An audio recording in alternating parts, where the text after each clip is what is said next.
आज हम बात करेंगे भारतीय संविधान के एक बेहद शक्तिशाली प्रावधान आर्टिकल 142 के बारे में।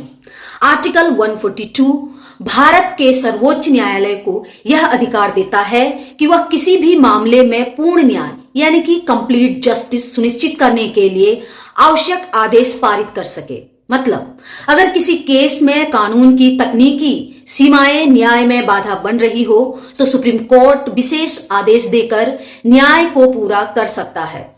आसान भाषा में समझिए, मान लीजिए किसी मामले में कानून का प्रावधान साफ नहीं है या प्रक्रिया बहुत लंबी है।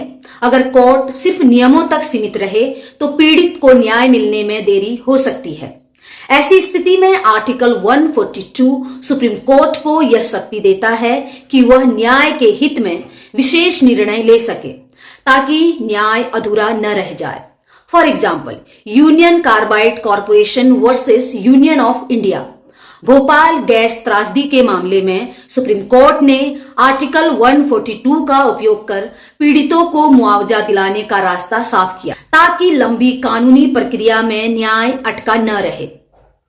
सेकेंड एग्जाम्पल, साल 2023 में सुप्रीम कोर्ट ने एक ऐतिहासिक फैसला देते हुए कहा कि वह आर्टिकल 142 के तहत सीधे इर्रिट्रेबली ब्रेकडाउन ऑफ मैरिज यानी अपरिवर्तनीय वैवाहिक विघटन के आधार पर तलाक दे सकता है, भले ही यह आधार कानून में स्पष्ट रूप से लिखा न हो।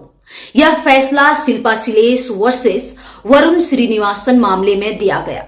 कोर्ट ने कहा कि अगर शादी पूरी तरह टूट चुकी है और उसे बचाने की कोई संभावना नहीं है तो लंबे मुकदमे से बेहतर है कि आर्टिकल 142 का उपयोग कर पक्षों को तुरंत न्याय दिया जाए।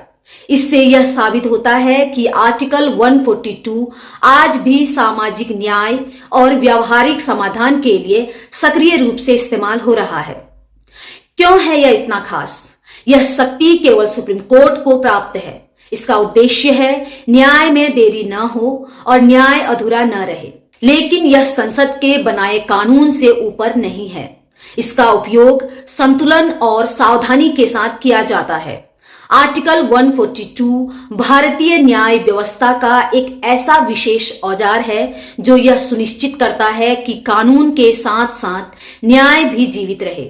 जब सामान्य कानूनी प्रावधान पर्याप्त नहीं होते तब सुप्रीम कोर्ट इस असाधारण शक्ति का प्रयोग कर पूर्ण न्याय सुनिश्चित करता है। इसीलिए आर्टिकल 142 को भारतीय संविधान की एक प्रभावशाली और जीवंत व्यवस्था माना जाता है।